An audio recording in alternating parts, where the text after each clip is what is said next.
yes, whoever the emails were sent, you sent me, they are on. So, and I have them confirmed. So I have people getting on now. I see Fernando and a few people. I'm gonna go grab,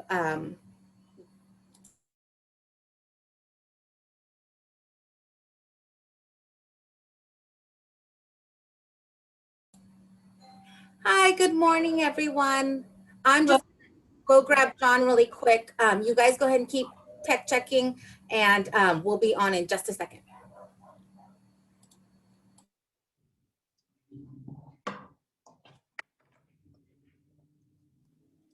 Hey, Julia, how are you? Good, how are you? Do you prefer Julia? Who knows? Whatever flows. Whatever you want. I don't hear the difference, so I go by, if I'm speaking English, I introduce myself as Julia. If I'm speaking Spanish, I say Julia, because you know, it flows. I think that's Andrew. Andrew, is that your company emblem there? But it's got my name on it, Fernando, or did I go on there twice? No, I don't think so. Andrew? No. Okay. Let me fix that.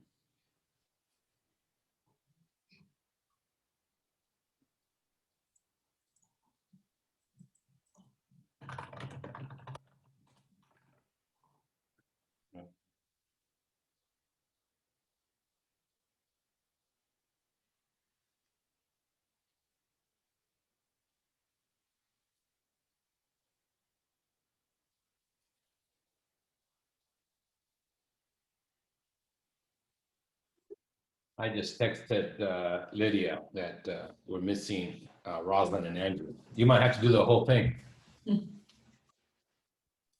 That's fine. I mean, I don't have a presentation for the whole thing, but I could walk through very slowly. We didn't previously discuss me creating slides, but I saw that. Rosalind had some, yeah. Yeah, so I can share mine, but if it doesn't go with the Q&A panel flow, we don't need to put them up. I'll just like verbally go over everything. Hey, Andrew, I don't know why your screen's got my name on it. There you go. That Yeah. was weird. What are you, imposter?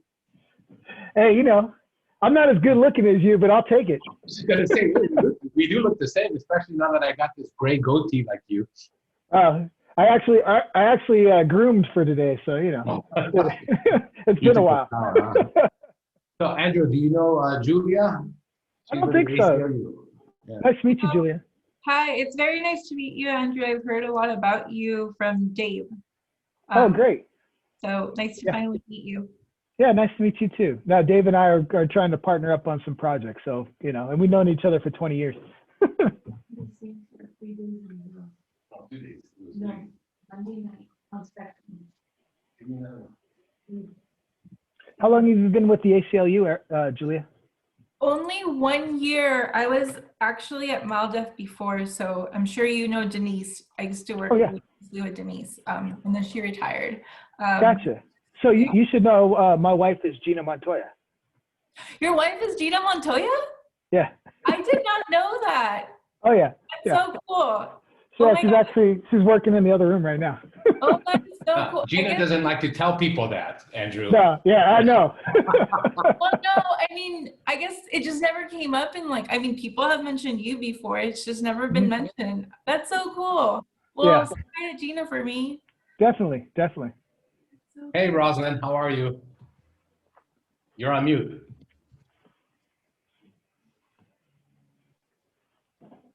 Rosalind, you're on mute.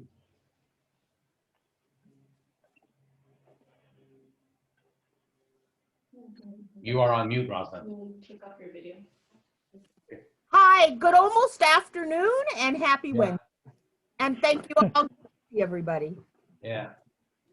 So we are all on. So as soon as it turns immediately at noon, we will have Erica put us over. And I think we should be joined by John Arriaga, who's director of the Latino Caucus, and then Roberto Uranga, who is president of the board and a council member in Long Beach.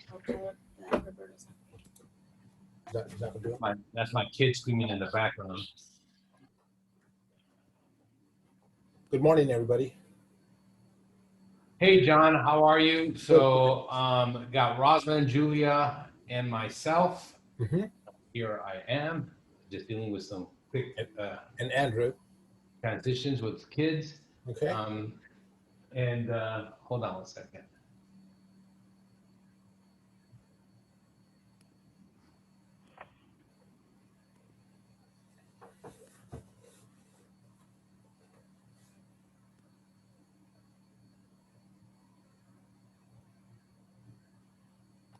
I have 3 kids who are on distant learning. Then my wife working as well. Yesterday, I was on a webinar for the university and lost my internet connection for a couple of minutes. So I'm gonna get the kids off. They don't need to be educated anyway. Oh. Hey, so we do have the run of show. John, are you gonna start it off? And is Roberto Uranga going to say something, or is it just gonna be you? That's what I'm checking right now. I know he was at a coastal commission meeting, so I don't know if Oh, all right. Yeah, that's right. He's also on the Coastal Commission. Very true. Forgot about that. but if not, I'll just do a quick Yeah. just on behalf of the caucus.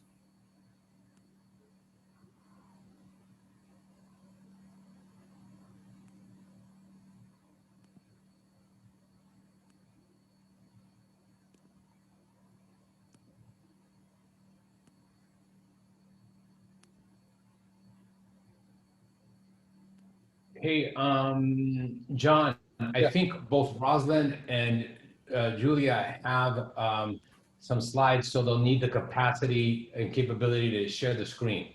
I think Erica's has Okay. the slide. You I have have one slide. well, you have the capacity to share the screen. Yeah, we sent Erica a slide for the end that's got the contact for everybody. Okay. I have that. She has a. But during the presentation, I know Rosalind for sure wants to share some.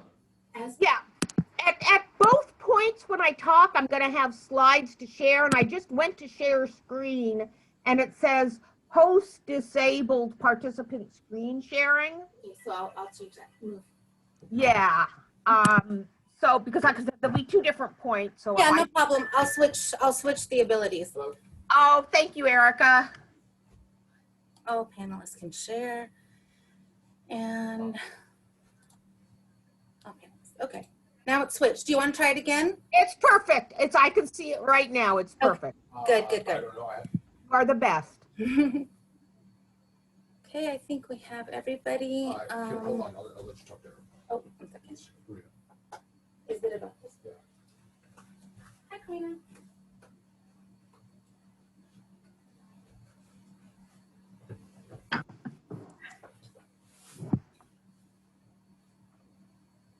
We have 3 minutes. I think we're cool. Yeah, let me get it there and check either way. What I'll do is I'll see if I can use the mic. So if you're in the room, yeah, in a few minutes.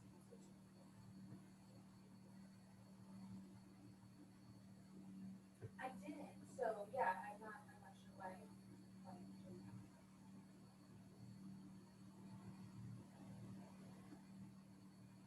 Well, definitely not our panelists, all our panelists are on. So let me get in there and see if I can.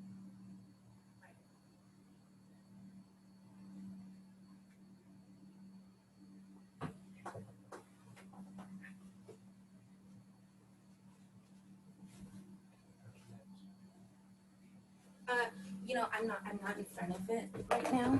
I'm.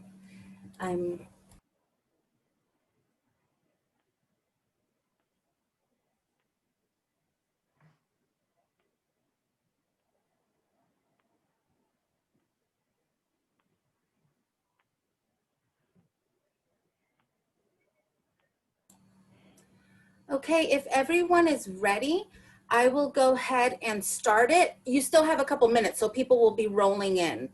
Thank you. Perfect. Thank you. Okay, John, you ready?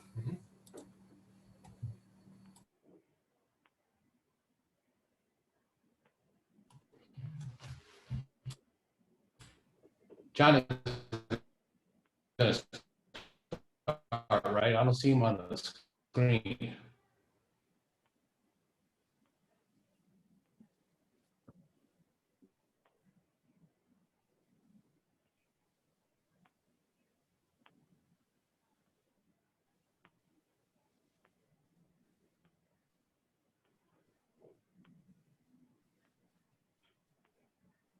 Hey, Fernando, you're having some audio visual issues with your internet.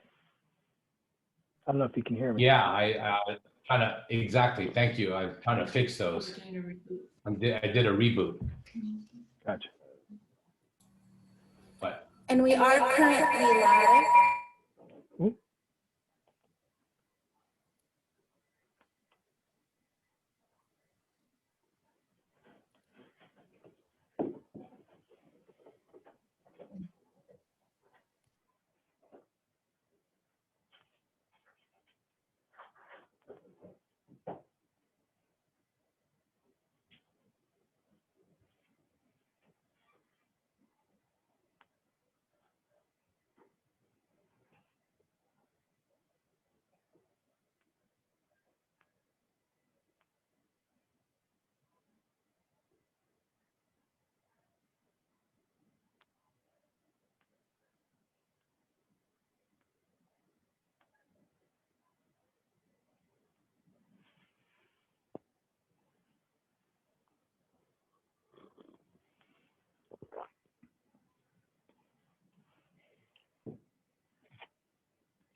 Okay.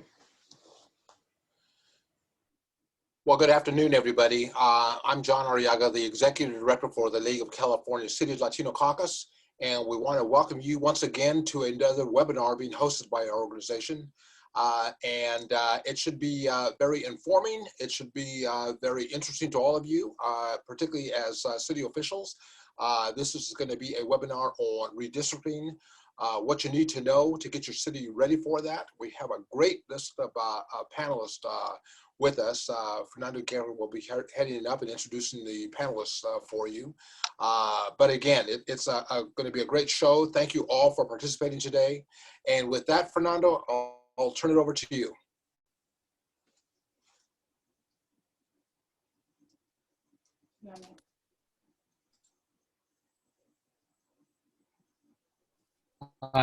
thank you, John. It's always a pleasure to do things here. I do want to thank Lydia Lopez-Wolf, who helped from my wife's office organizing this, the Dad Salon Group, and she's been a previous sponsor of the Latino Caucus. Great lineup. I know on some of the material that you might have gotten, we had listed Justin Levitt, who's a professor at Loyola Law, one of the preeminent scholars on redistricting and voting rights.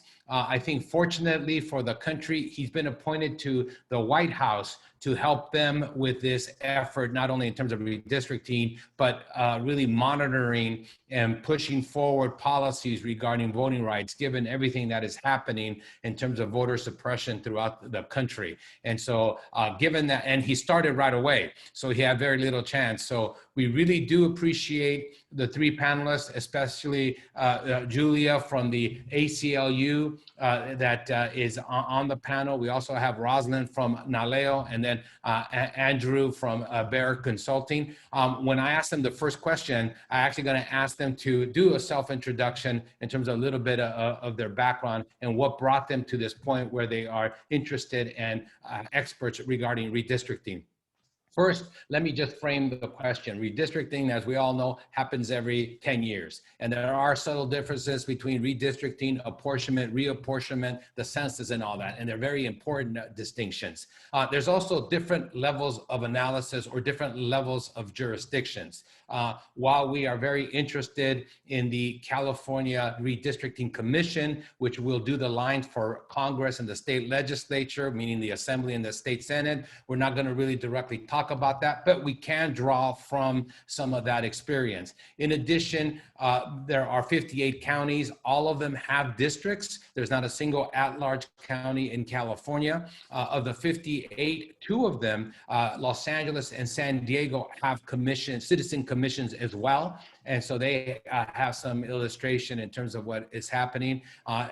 But we're really going to be focused on local jurisdictions. Here in Los Angeles County, for instance, I know this is a statewide organization and we do have a statewide audience, but just for a second, in Los Angeles County, there are 88 cities. 21 of the 88 cities now have districts and have to go through that, 1/4. And we see this also throughout the state, where more and more cities now have district elections instead of at-large elections.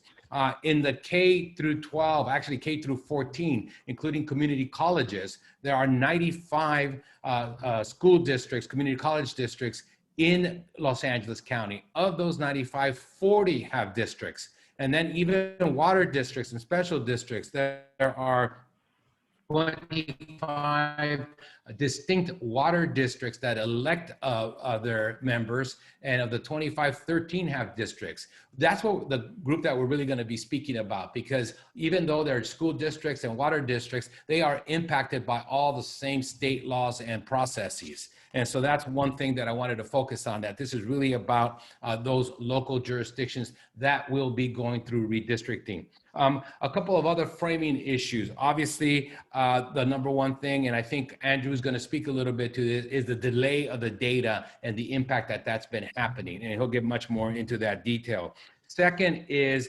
legislation that has occurred at the statewide level between the last redistricting and this one. And both Julia and Rosalind are going to talk about that. But there is new legislation that does impact what cities have to do. Third is the more vigilance by groups. We have 2 groups here, NALEO, the National Association of Latino Elected and Appointed Officials, and the ACLU, that monitor what cities are doing. But there are other groups as well, Common Cause, MALDEF, the NAACP, Legal Defense Fund, etc. And so many more community groups, but then also many more individuals, which brings me to the next kind of framing question, and that is, there's more accessible technology. There used to be very few experts, but I feel confident enough that in one semester, even less than one semester, that I could teach undergraduates how to draw lines and even how to use the maps to do this. And so it's much, much more accessible to be able to do. That doesn't mean they become experts like Andrew. I'm not trying to devalue the work that people on this panel do, because there is a lot of nuance, not just, you know, objective data. There's a lot of subjective aspects to this, including the law that we'll be talking about. And finally, as I mentioned earlier, many, many more jurisdictions that are impacted by redistricting. One final point, the impact of all of this. I have been doing research on the incorporation of previously excluded groups in LA County, California, and the nation, specifically Latinos, Asians, African Americans, women, etc. And I could tell you that redistricting greatly impacts the incorporation of these groups. Over 80% of Latinos who have won either statewide or significant positions were first won in the election immediately after redistricting. Redistricting creates opportunities of incorporation.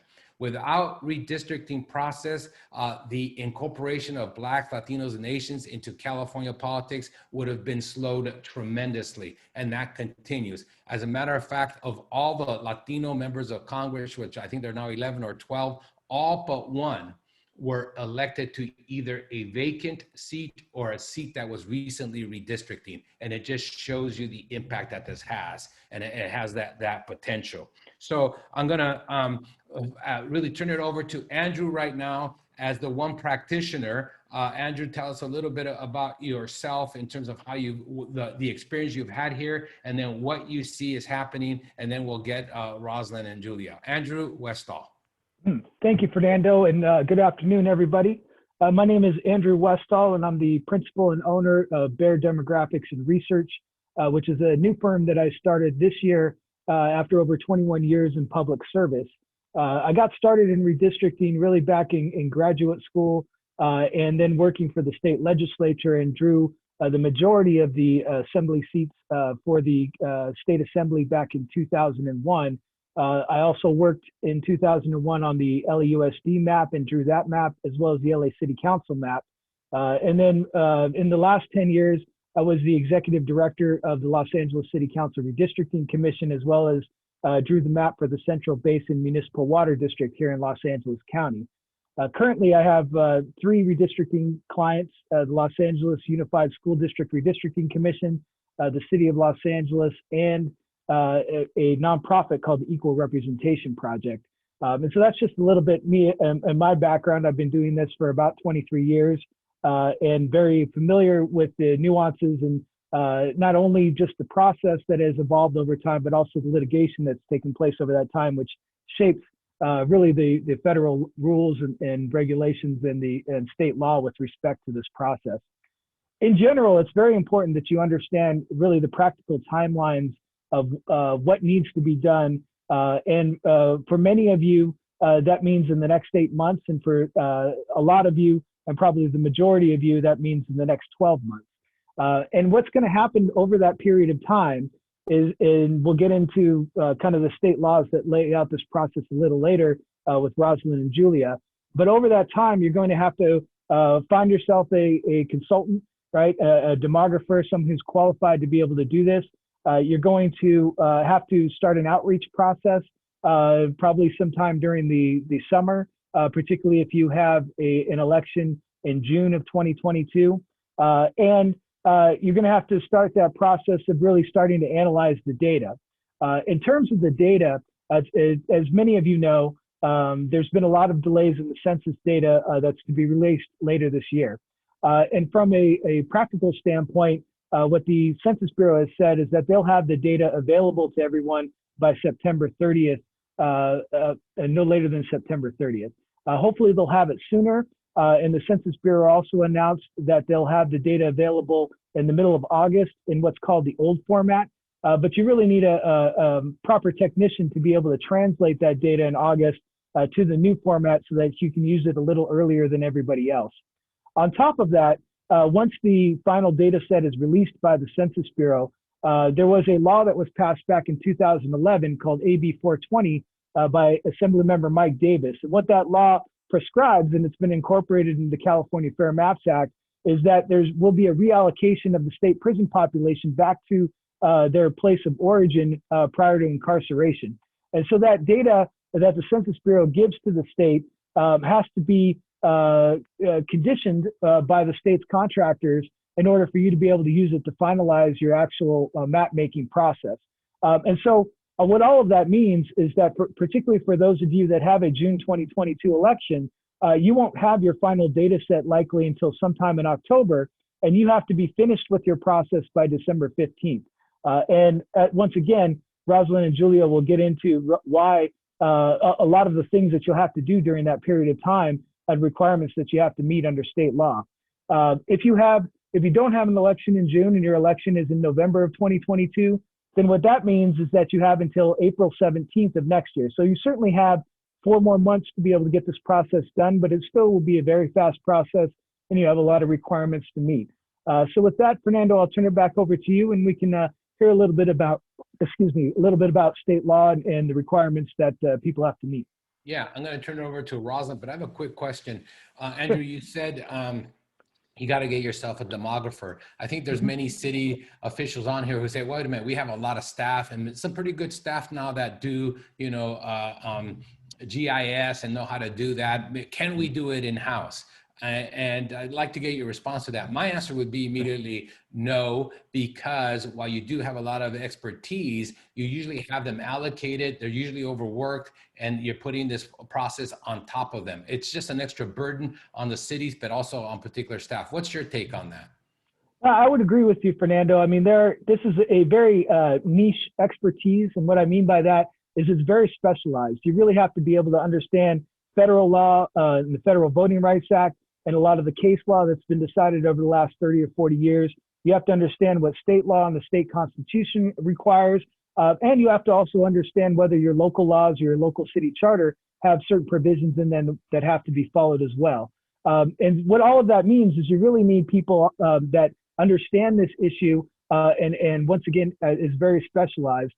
In the state of California, there's probably 5 firms that really do this kind of work. And certainly a lot of us have to find something to do in the interim. But during this period of time, you really want to work with one of those 5 firms to be able to do this process right. Because what we'll do is not only get you through this process in a way that's really nonpartisan and transparent for your communities, but it will also get you through a process that if you do it inevitably end up in litigation, that you'll get through that litigation unscathed, and get to the other side with a map that you'll feel proud about, and that, once again, that the community will respect. So in other words, if you spend a little bit of money on demographer, you might save a lot of money on lawyers later on, is basically what yeah. Yeah, no, absolutely. The demographer's cost is about half the lawyer's cost. So. Yeah. Well, let's go to a lawyer, although she's not a practicing lawyer, although I don't know if you're still a member of the bar or not, Roslyn. NALEO, the National Association of Latino Elected Officials. I also had the pleasure many years ago of serving on the Electoral Reform Commission for the City of Los Angeles with Roslyn. Roslyn, let me turn it over to you. Great. So first of all, thank you so much, Fernando. And I want to thank the Latino Caucus of the California League of Cities for inviting us to be part of this discussion. It's very timely, and I'm really excited to be talking with you. And I'm going to go ahead and share my screen here. So, Fernando was asking, so why is it that each of you or your organizations are involved in this process? Well, our mission at the NALEO Educational Fund is to facilitate full Latino participation in the American political process. So of course, redistricting, providing Latinos with a fair opportunity to choose their elected representatives, is core to our mission. And as we move forward with our redistricting work, we have a couple of principles and priorities that I just wanted to highlight. First of all, maps must provide Latinos with a fair opportunity to choose elected representatives that are accountable and responsive to them. And so complying with the requirements in the United States Constitution about the size of districts and the Voting Rights Act, which is a key law that protects Latinos against discrimination in the redistricting process, is a top priority. I'm also going to talk about why respecting communities of interest are helpful for redistricting for the Latino community. We also believe the redistricting process has to be transparent. We have to provide the public with a meaningful opportunity to participate and be heard. And then finally, whichever entity conducts the redistricting should reflect the geographic, racial, ethnic, gender, and age diversity of the jurisdiction. And this is a couple of battles we took on very early in this redistricting cycle, when it appeared that the California State Commission and the LA County Commission were not going to have a lot of Latinos on them. So we really promoted making sure that Latinos were selected and appointed. Our work is going to be to go through the Latino community and mobilize Latinos to participate in the redistricting process. And although we're going to primarily focus on statewide redistricting, a lot of our work is relevant and has a lot of resonance for what's happening at the municipal level. And in particular, we want to have Latinos articulate and testify about what their communities of interest are. Because when Latinos' communities of interest are respected, that allows them as a neighborhood, a community, or a group of people to be together in the same district so that they can elect representatives who are accountable to them. And there's a lot of different ways communities of interest can be defined. It can be a group of people or community members with shared ancestry, history, or language, community members who use the same transportation routes or live in a rural area or go to the same cultural centers or events. It can be community members who come together to advocate for neighborhood issues. But what is very important as part of our work is to get Latino community members for their voices to be heard about communities of interest. And then finally, just want to talk about ways that we will be partnering with community groups and elected officials throughout the process. We'll be providing updates on the redistricting process. We can co-host webinars on the basics of redistricting. If there are community groups that want to really articulate and submit testimony on their communities of interest, we can co-host or work on community workshops and training. So my information is going to be provided, contact information is going to be provided at the end of the webinar, and please feel free to reach out to us because this is a critical issue for the Latino community. Thank you, and I'll turn it back over to Fernando. Thank you, Rosalind. Now I'd like to have Julia come on. And, you know, one of the things that we talked about, and it was clear that Andrew was talking about, we need a demographer. There are new state laws that also require additional work in community outreach, and she's going to talk about that. And besides being with the ACLU, she previously served with MALDEF, which had some famous cases as well. Julia? Yeah, I'll start off a little bit talking about the role of civil rights, civil liberties organizations in redistricting, and then I'll turn quickly to education and outreach. So again, my name is Julia Gomez. I am currently a voting rights attorney at the ACLU of Southern California. And prior to ACLU, I worked at MALDEF on their redistricting work and census related litigation. I sort of want to echo what Rosalind sort of touched on, which is that a lot of organizations are currently working on mobilizing themselves and their communities around redistricting already. I think for a couple of months, ever since the work at the California level, the statewide level started, organizations have been talking amongst each other, and we're talking about NALEOs, ACLUs, MALDEFs, but we're also talking about local CBOs. We're all talking to each other about ways we can support each other so that we mobilize our communities, so that we attend public hearings, so that we push cities to begin their redistricting processes. And so in the past, I think you saw a lot of work with monitoring from legal organizations, but we're also supporting local CBOs. So I do have a sense, although I don't have as much experience as others here, that this year there's a lot of collaboration. So it really expands the monitoring work we're doing. And I'm not just talking about monitoring of jurisdictions, but our ability to reach communities. ACLU previously worked on some big Section 2 cases. The most relevant or really big one was the Garza case in the 1990s, well before my time. I believe MALDEF also worked on the statewide Gano case in the 2000s. And then in this past decade, MALDEF also worked in the Kern County case, which was successful and forced Kern County to comply with the VRA.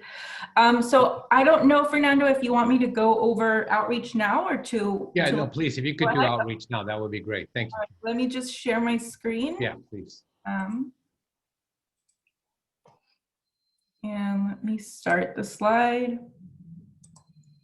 Okay, so AB 1276 was one of two bills that were considered by the legislature these past 2 years, 2019 and 2020. AB 849, which Rosalind will go in more into detail about, talk more about the requirements, the number of public hearings, the deadline. The purpose of AB 1276 was to include more requirements to ensure that cities and counties and charter cities are doing outreach to communities. So for your reference, AB 1276 is now codified in the Elections Code. For general law cities, it's in section 21608. Those are the outreach provisions.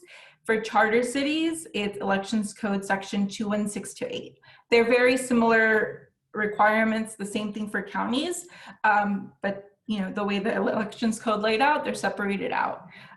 So what I'm discussing here are requirements, unless I flag that they're suggestions. So for one of the main requirements for getting the word out is your city it is required to create a redistricting webpage. You saw this a lot with CVRA districting already. If you are a jurisdiction that currently districted, you were similarly required to have a webpage where the community can easily pop on and find everything they need to know about the process. They don't have to be shuffling through different links and looking through agendas. It's one centralized location. So that's the first step that you should be working on right now, putting together this web page on your website. If you're is there a time requirement when that has to be done? There's not a particular time requirement in the code, but you should really start, but it's gonna have to be before hearings start because you're required to post hearings on the website. So definitely before August 20th, when we get our first inkling of data, you should have at least a bare bones website. For certain cities, you're gonna have to translate this into legally required languages. We don't yet know what those languages are because the state needs to figure out what those are. These are usually reported at the county level, so the state is working on getting these for your city. But the Secretary of State website already has templates, so if you want to be, you know, really ahead of the ball, you could go on the website now and get some templates so that you can start putting together that web page. So what needs to be on your web page? First, you need an explanation of the redistricting process. Those templates are the ones that are on the Secretary of State's website. You're also going to have to include procedures for submitted written or live public testimony when that's required. So that again, the public could go on your website, they could quickly know if they want to submit written or email comment, where to do it, or if they want to submit public testimony, what they need to do to make sure that they get that time during the hearing. You also need to have a calendar of all your public hearings and workshop dates. And so Rosalind's going to go over how many of those you need, but your website's going to have that calendar. And you also want to have an interested person sign up. So for example, if I'm interested in LA City well, that's not a good example, but let's say if I'm interested in redistricting in Whittier, I can go on the website, I can write my name, and I'll start getting notices for public hearings or for anything else you think the community needs to know. A few other things that should be on your web page. You're gonna use this web page also to post notice and agendas for each of the public hearings and workshops. And then once the hearings start, this is where you're gonna post recordings or written summaries of each of the redistricting hearings. And then finally, once you start getting in the process in the fall of actually putting together maps, this is where the community can quickly go one-stop shop to find each of the draft maps that you are considering. So if you're the lawn dryer, it would be that you're considering. If you have a commission, it would be the commission. And once this is adopted, you'll have the final map here. You're gonna have this website up for 10 years as required by AB 1276. Now, in terms of affirmative outreach, you are required by AB 1276 to conduct affirmative outreach. So this is different than in the past. You actually need to put together a plan to make sure that the word's getting out about redistricting.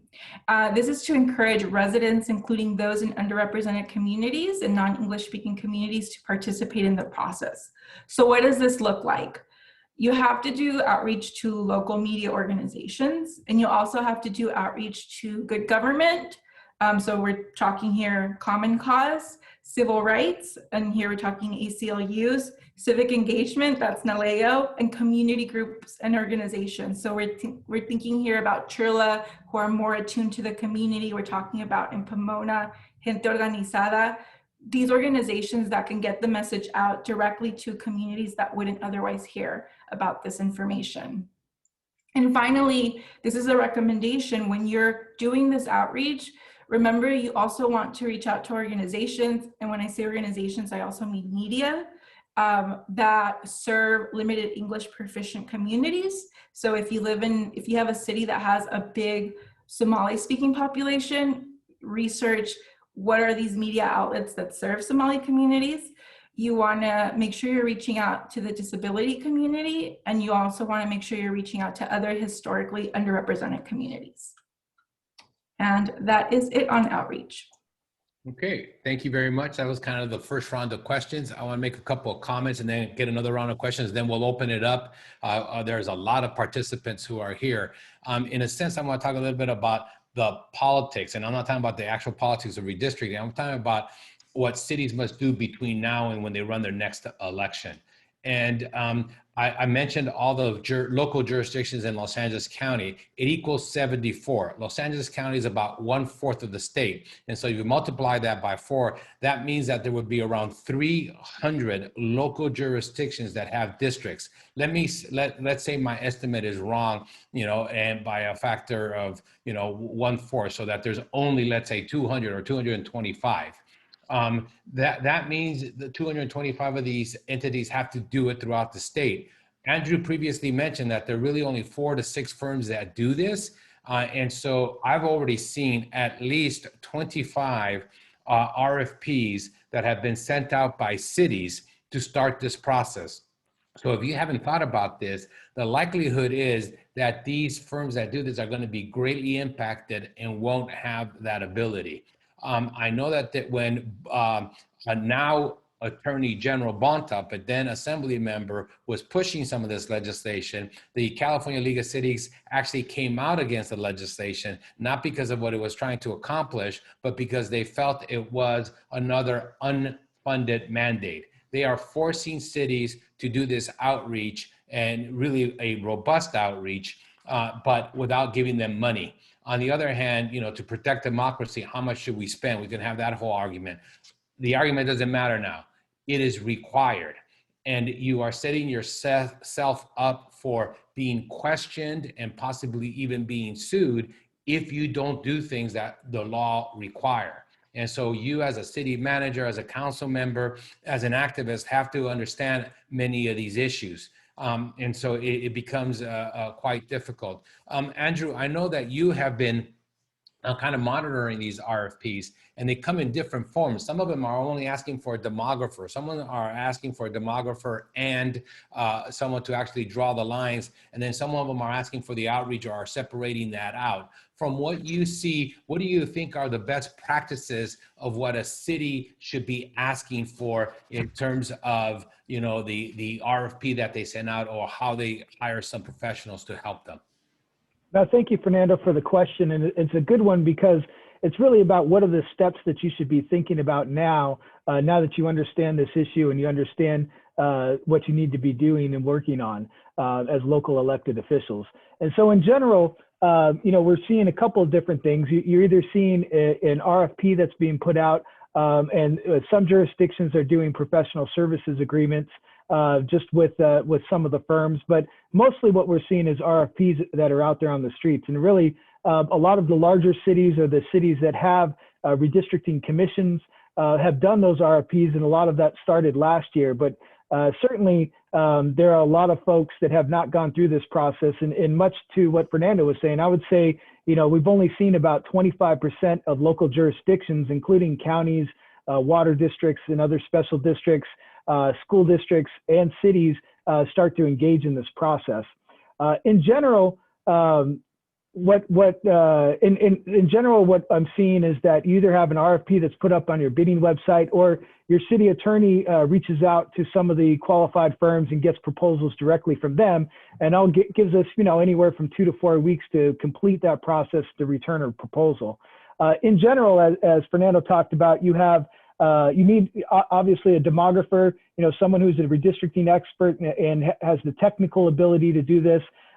You also, because of those laws that Rosalind and Julia just talked about, you really need an outreach specialist, and some cities have an outreach specialist on contract as well, or it's something that's included in the RFP. And then one of the things that I like to add in our proposals is, in case it's ever needed, Voting Rights Act counsel. And there are only a couple of really qualified legal firms in the state of California that really understand redistricting law. Olson Remcho, based out of Sacramento and Oakland and Long Beach, is the main one. But you also have other firms, and some, you know, depending on how you deal with your city attorney's office, and if you have a contract with a municipal law firm, some of them do have expertise in this area as well. And so in general, those are the pieces that you're looking for. And cost is very important to understand as well. You know, the baseline cost for these proposals, I would say, started about $60,000 to $65,000 and increase up to $90,000. And the reason for that is a variety of factors. I mean, we already talked about the basics of having a technical expert and an outreach expert in place. And your technical expert runs at roughly around $35,000 or so. Your outreach specialist, you know, anywhere from $15,000 to $25,000. Some cities are asking for what's called a user-friendly mapping tool. And so a tool to be developed so that the public can draw their own maps and submit them to the city. And so that would typically cost you another $5,000 to $10,000 if you went that route as well. And then beyond that, really the range of cost depends on how you set up this process. You have some jurisdictions that were described earlier that have independent commissions. You have a lot of cities that have what I call hybrid commissions, which are commissions that do a lot of the work and then make a recommendation to the city council and the mayor. Or sometimes you just have a task force of community folks that do that. And once again, sometimes it's just the city council itself or the subcommittee of the city council that does this work. And so depending on how many layers you have in that process, and if you add in this user-friendly mapping tool, once again, that cost could get up to about $90,000 for a project like this. Just to give you an idea, you know, there's certainly a lot of bids starting to hit the streets now. I mean, I worked on submitting 3 bids this week. I've got another 9 RFPs sitting on my desk currently. And as I think this gets to a question that was asked in the chat room by Ana Maria Quintana, is that it's not just cities, right? We're talking, as Fernando talked about, you know, and I would say your estimate's probably a little low because you don't include the 58 counties and other folks. You know, we're probably talking about 500 jurisdictions in the state of California that will go through this process in the next 8 to 12 months. And so there's going to be a lot of activity happening across the state. And as Fernando pointed out, you know, with only really, 4 to 6 qualified firms that really do this work, and a lot of them at capacity already because they're working on a lot of these other jurisdictions, which just take more time. You know, the longer you wait, the harder it's going to be able to find someone qualified to do this work for you. And so, you know, in general, those are really the practical requirements in the current landscape that you should be thinking about. And I would really encourage you to begin to sit down with your city manager and your city clerk and your city attorney and really figure out how you want to approach this process and get going soon. Because, you know, as I said, once again, our RFPs are starting to hit the streets, and you know, at some point, these firms can only handle so much work and can't really bring on the expertise that you're going to need to be able to do this process right. Yeah, thank you, Andrew. Yes, I do stand corrected. I didn't factor in the Board of Supervisors, but also I didn't factor in that many of you are being asked by other organizations to help them, and they are hiring you guys. And some of you are guys that I know are actually doing some pro bono work. And so you add those up, there is just not enough individuals out there for the demand. The supply of consultants is very minimal, given that this happens every 10 years, given the demand that is out there. Now, I'm not a city attorney, but I've had lunch and breakfast with many of them. And I would say that this is a professional services, so you don't necessarily have to do an RFP. And you had mentioned that we know who the 5 or 6 firms are. And one of the ways to do this is to get to those firms and start talking to them right away. For those of you who are on this webinar and are far behind in terms of this process, you had the procurement process that could really delay what you do. And I would say, you know, set up a committee of 1 or 2 council members with a city attorney and city manager and go out there and start doing this aggressively. I'm going to turn it over a little bit to Rosalind to follow up on some of this ideas. I know she's got another slide that she's going to want to share, so you might want to start that, Rosalind, and have a response. Rosalind. Great.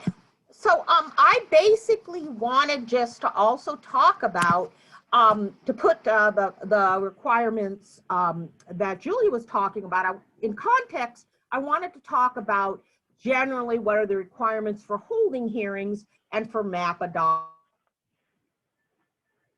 Under the same set of statutes that Julia mentioned, the city has to hold at least 4 public hearings to get public input. At least 1 before the council, at least 2 after the council draws a draft map. And at least 1 of those hearings or workshops have to be held at 6 o'clock p.m.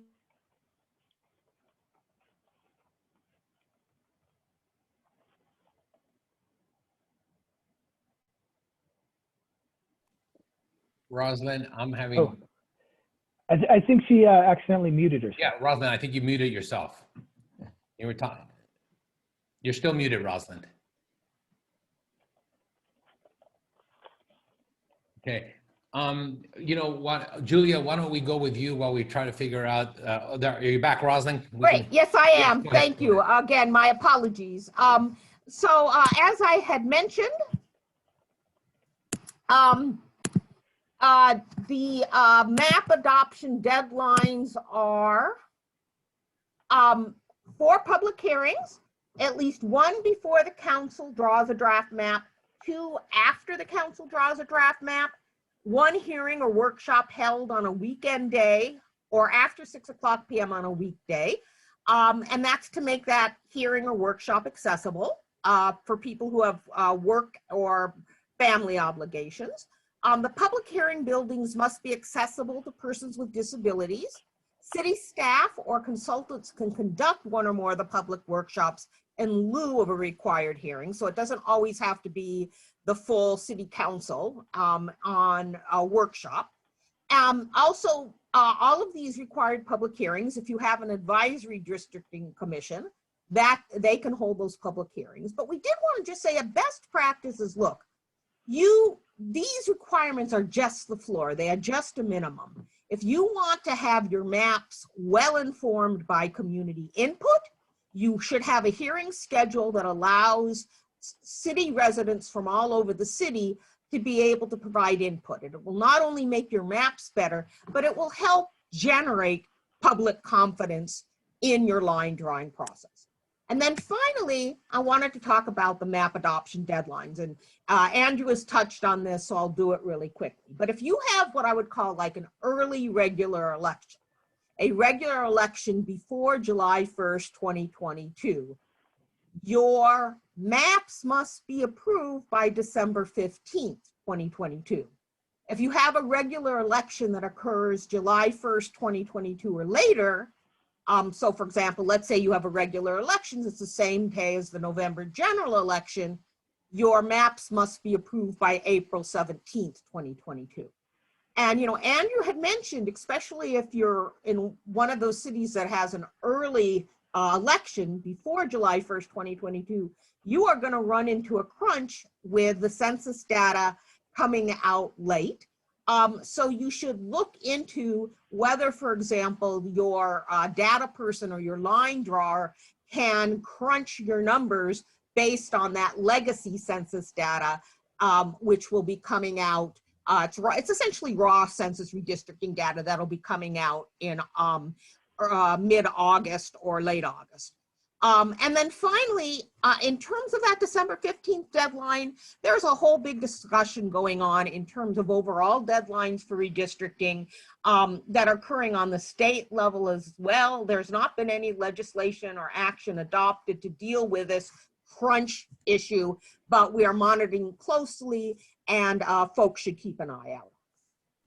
I'm going to ask one question, then we're going to open it up to questions. I know there's already some in the chat and the question and answer, so we appreciate that. Julia, what is the ACLU going to be looking at? And I know we're all monitoring like the statewide and big jurisdiction, but in terms of cities, what would concern you about the process? ACLU special look at city X or school district Y in terms of how they go about this process. And then one specific question, who have problem if a jurisdiction use the initial data that we get from the census in August and then readjust when we get those other numbers? Or is that already biasing what would happen? So for your first question, I think it really varies by the jurisdiction. I think one thing we'll be monitoring is the messages that the jurisdiction are sending out to the public to make sure that they're consistent with law. Sometimes either because of confusion or some other reason, especially with CVRA, for example, we would see a lot of jurisdictions claim that a line couldn't be drawn a certain way because if we did that, it would be against the law and it would hurt an incumbent. With AB 849, you're not supposed to consider an incumbency, but those are the kinds of things we pay attention to when we're hearing about messaging that's inconsistent with state law. That's the kind of situation where we would send a letter or submit public comment to flag for the jurisdiction what the correct requirements are. And I'll also note, we'll of course share our slides, but I will also note that there are already a lot of great resources. I'm gonna plug a partner we work with a lot, Common Cause. They have so many resources that outline a lot of what we've discussed today. And those are the kind of things we're gonna monitor for to make sure jurisdictions are holding their 4 public hearings, to make sure that they're actually giving the community notice, to make sure that the maps that they're putting out as drafts actually comply with the VRA, with the Constitution, and with AB 849. I think maybe for your second question, Andrew might be better for answering, what happens when you get legacy data in legacy format? Can jurisdictions start using that, and is there an issue? So go ahead, Andrew. I think I'll defer to you. Yeah, I think part of my question is, I think you could do it from a technical perspective, but legally, does it already impact the process in a negative way? So Andrew, what do you think? Well, I think certainly, once again, if you have a redistricting expert that has the technical expertise to format that data into the 2020 census blocks and census tracts to be able to do it, certainly I think it's usable to get you started in the process. What I would caution, particularly with larger jurisdictions, like a Los Angeles or a Pomona or a San Diego, a Pasadena, is that comes back to that reallocation of the state prison population. If you're a small jurisdiction, and you have 20,000 people in your city, it's not really going to impact the data that much once the prison population reallocation takes place. But if you're in a larger city, 200,000, 500,000 plus people, it could be impactful to you and could change how those lines that you've been looking at and drafting for some time will change. And so it's always my recommendation to clients and to people interested in this process that while you can look at data and you can look at potential draft maps prior to that prison population reallocation, I would highly recommend that you don't release anything to the public until you get that data and can actually use the actual data set that you need to use to be able to complete your process. And that's really the main hiccup with using that legacy data. Once again, you have to have someone who has the technical capabilities to translate it into current day 2020 technology, but you also need to wait until you get that allocation of state prison population. Yes, and Andrew, do you know if go ahead, Rosalind. Yeah, Andrew, you know how the statewide database is going to be taking that data? We understand the statewide database is going to take that data immediately when the legacy data comes out, and they are going to be doing the allocations and things that the processing that needs to be done with respect to prison population. Will the data that the statewide database ultimately comes up with be okay for municipalities to use? Yes, no, that's a great question, Rosalind, and that's absolutely correct, right? So the official database that everyone should be using once they actually get to producing draft maps should be that statewide database, which are contractors with the Secretary of State in the state of California. It's my understanding that with respect to the prison population data, that once they get the census data, the contractor has 30 days to produce the final data set for everyone to use. And so, certainly with quality checks and everything else, it will take them, at least a couple weeks. I don't know if they'll take the whole 30 days, but at least a couple weeks to produce that data. And you should know that, they've been working on formatting that data since April of last year. And so they've been collecting that data from the State Department of Corrections, and they're ready to go. But once again, you want to make sure that you have the proper quality checks in place so that the data matches up the way that it should. I do want to inform the we are recording. We will make available all that Rosalind on a lot of her slides can probably also be found on her website as well. So we will have this information for those who want it, and you can contact John Arriaga about getting this information. At the end of the seminar, we are going to put a slide up there that has the contact of all the participants as well. There was a question on the chat asking about how many commissions there are. And I know that there's obviously the statewide commission, LA County, San Diego County have commissions, as do the City of Los Angeles and LAUSD. So to any of the three panelists, two questions. There are other commissions, and then at this point in the process, would you recommend for a smaller city to actually establish a commission and go that route? Or is it in a sense too late? It might add a cumbersome layer, even though it's very much more democratic and community-based. Given the timeline, would it add an additional layer that just might make implementation differently? So Julia, why don't we start with you, Rosalind, and then Andrew, quick response to that question. Yeah, I don't want to discourage commissions because I agree Right. that they're very, very democratic. So if you're interested in that process, it's something you need to do as soon as possible, because you're not just talking about passing a resolution to establish a commission. You're then talking about seating that commission and doing an application process, which for Los Angeles took months. So I don't want to say it's impossible now, especially if you have an April deadline. I think there's still time. But you really, really need to get that started. Rosalind? Yeah, and I just wanted to address the question about how this is different or the same as 2011. Yeah. Just very quickly from a community perspective, on the one hand, I think we have, because of our work on organizing communities for Census 2020, I think we have a much greater momentum going into this redistricting process than we did 10 years ago, and a much greater ability to mobilize and talk to people about it. However, the pandemic has had an enormous impact on both how do governing entities, cities hold hearings, communicate with people, and how we organize the community as well. So that is something that's just completely different from 2011. We're all moving forward and adapting at the same time. Right. Andrew? Yeah, so in general, you have different kinds of commissions. You have an independent commission, which is similar to Los Angeles County or San Diego County, where they're actually, or even the city of San Diego, that actually makes the decisions, and the council and the mayor have no involvement in that process. Mostly what you have are hybrid commissions, similar to the task force in Pasadena, or the City of Los Angeles, or the Los Angeles Unified School District, in which these are recommending bodies to those, to the City Council, and the City Council has the final say. In general, I would agree with Julia. I don't want to discourage you from doing commissions, but there's a lot of work that has to be done to get to that process. And if you set up a commission, the commission has to meet those same tenets of those state laws that we just talked about.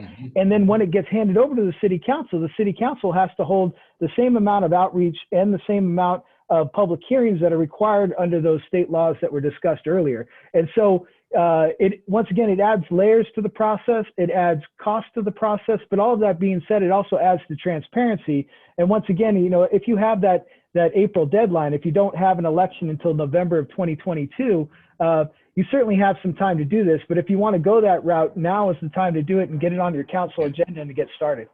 Yeah. So as a tenured professor with a lifetime contract, I'm going to completely disagree with my panelists. I totally agree with transparency, and I strongly believe you must have a robust outreach effort. I think it's too late and too cumbersome and too much trouble for you to do that. You should put your effort in abiding by the outreach effort, hiring your experts and doing that. I just know what ends up happening with smaller cities with limited staff. limited effort, you're basically doubling your effort already if you add a commission. And that's just my recommendation from having observed local municipalities for the past 30 years. I think it would actually be much smoother not at this point to have a commission. If we were talking a year ago, I would be strongly supporting the establishment of a commission to get ahead of this. We have a couple more minutes. I'm going to do one more round, just asking for final thoughts, something that wasn't asked or a point that you want to make, and then we'll take one last question, and then I'll wrap it up and give it back to John Arriaga. So final thoughts, Julia, Rosalind, and then Andrew. More of a urging you all. I'm really glad to be here. I'm really glad we're having this conversation, and just echoing, I think, the first top line message, which was you need to start planning and getting this before your city council and adding this to the agenda, at least an initial conversation in a public hearing to start planning your redistricting process, because especially if you have a June primary, the timeline's getting tight if you want to have a really robust public input process. Roslyn?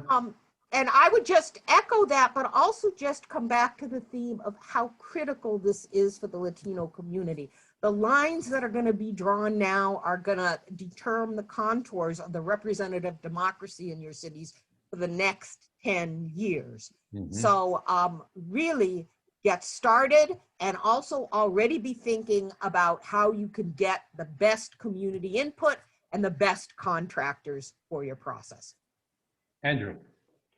Yeah, and I just would echo, both Julia and Rosalind's comments. Certainly you want to get started now, and you want to get that on your agenda to get started.